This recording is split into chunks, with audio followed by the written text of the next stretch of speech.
अस्सलाम वालेकुम। Second year chapter 9 aromatic hydrocarbon हम पढ़ रहे थे। लास्ट टाइम हमने हेलोजिनेशन ऑफ बेंजीन पढ़ा था। आज नेक्स्ट उसी का ही एक छोटा सा पार्ट है हमारे पास, हेलोजिनेशन।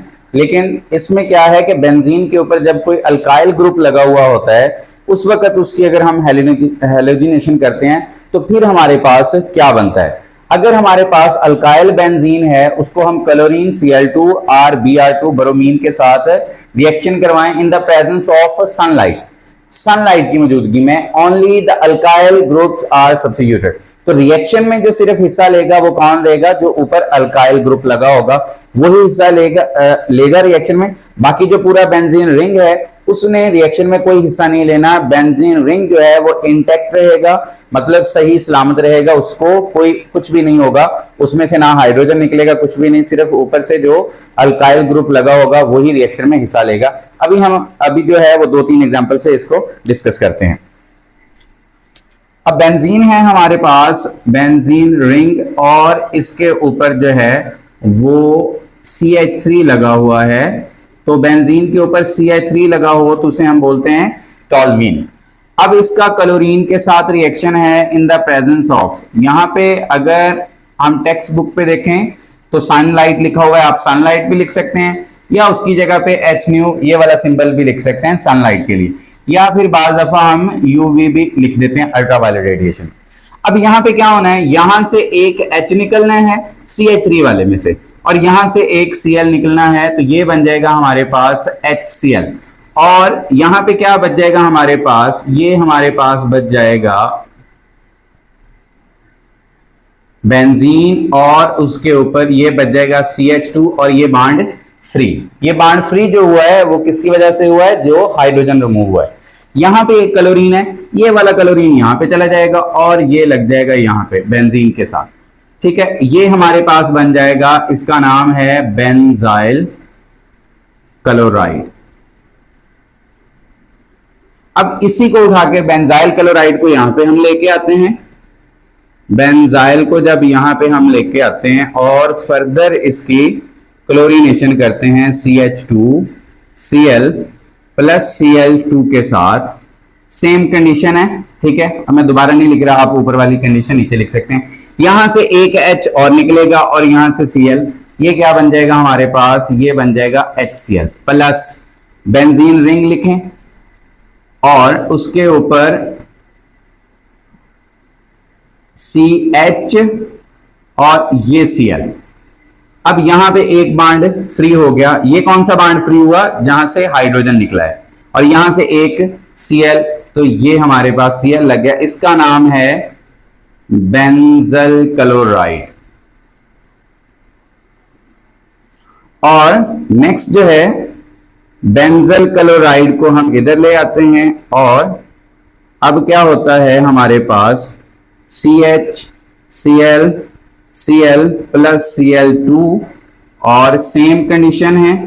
तो अब क्या होना है, सेम जो ऊपर आपने हर स्टेप पे एक एक हाइड्रोजन निकाला है, यहां पे जो एक हाइड्रोजन रहता है वो भी यहां से निकलेगा और यहां से एक Cl निकलेगा, ये क्या बन जाएगा HCl।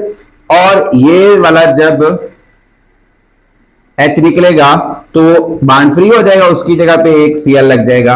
तो बेसिकली यहां पे कितने क्लोरीन लग गए, 3। इसका नाम है बेंजो ट्राइक्लोराइड। अब ये हमारी बुक के मुताबिक मैंने नाम लिखा है, हालांकि ट्राइक्लोराइड की बजाय अगर क्लोराइड आ जाए तो नाम वो ठीक है। अच्छा, ये बेंजाइल कैसे बना, ये बेंजल, और ये बेंजो कैसे बना, ये मैं आपको बता देता हूं।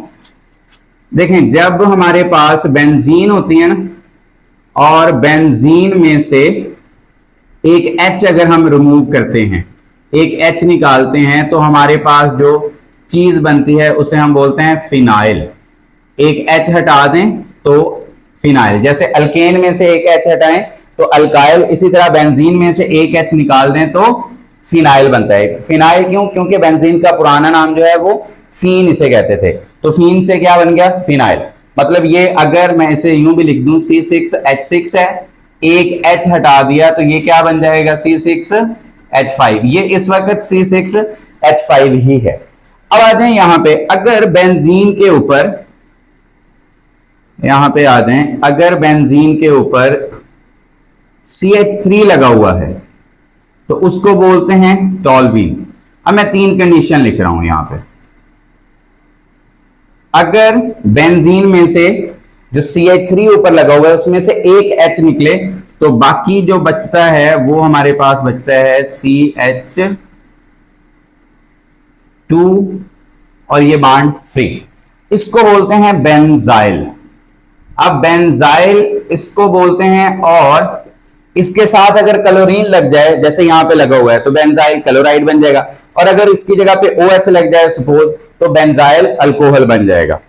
अब एक H अगर और निकल जाए, बेंजीन वाला जो CH3 उसके ऊपर लगा हुआ है उसमें से एक H और निकल जाए तो हमारे पास अकेला बेंजीन के ऊपर एक कार्बन एक हाइड्रोजन बन जाता है। इसका नाम है बेंजल, इसका नाम है हमारे पास बेंजल। और अगर जो एक H रहता है वो भी निकल जाए, मतलब तीनों H ही निकल जाएं, तो इसका नाम क्या बनता है? इसका नाम हमारे पास बनता है बेंजो। इसका मतलब जब हम बेंजाइल बोलेंगे ना तो उसमें अंडरस्टूड है कि बेंजीन के ऊपर CH2 लगा हुआ है और उसका एक बॉन्ड फ्री है कार्बन का, उसके साथ कुछ भी अटैच हो जाए, क्लोरीन, ब्रोमीन, OH जो भी अटैच हो जाए उस लिहाज से हम फिर नाम रख लेते हैं। अब अगर एक हाइड्रोजन और निकल जाए, 2 हाइड्रोजन निकले हों तो इसका मतलब फिर वो बेंजल बन जाता है। अब बेंजल बन गया, उसके साथ क्लोरीन 2 अटैच हो गए तो बेंजल क्लोराइड। वो हमें पता है कि जब बेंजल हम बोलेंगे ना तो उसका मतलब 2 कार्बन के जो बॉन्ड फ्री थे, जब क्लोराइड बोल दिया तो उसका मतलब उसके साथ 2 ही क्लोरीन लगे हुए हैं। और यहाँ पे बेंजो का भी टेक्निकली वही नाम बनता है कि बेंजो क्लोराइड हम बोल दें कि भाई बेंजो का मतलब कार्बन के ऊपर, बेंजीन के ऊपर कार्बन लगा हुआ है और उसके 3 बॉन्ड फ्री हैं। अब जब हम क्लोराइड बोल देंगे तो इसका मतलब क्या होगा कि उसके ऊपर 3 क्लोरीन लगे हुए हैं। लेकिन हमारी टेक्स्ट बुक के मुताबिक उसने बेंजो ट्राइक्लोराइड लिखा है तो इस वजह से मैंने नाम बेंजो ट्राइक्लोराइड ही लिखा हुआ है, और इसको बेंजिल क्लोराइड लिखा है तो इस वजह से मैंने वही लिखा है। इसको डाइक्लोराइड लिखने की जरूरत नहीं है क्योंकि अंडरस्टूड है। लिखने की जरूरत तो वैसे टेक्निकली इसको भी नहीं थी, लेकिन टेक्स्ट बुक के मुताबिक इसको लिखना है तो इस वजह से मैंने लिख दिया है। ये मैंने आपको इसका नाम याद रखने के लिए जो ये बातें हैं मैंने एक्स्ट्रा बता दी हैं आपको, ताकि आपको इससे ये वाली चीजें याद हो जाएं। ओके स्टूडेंट्स, अल्लाह हाफिज।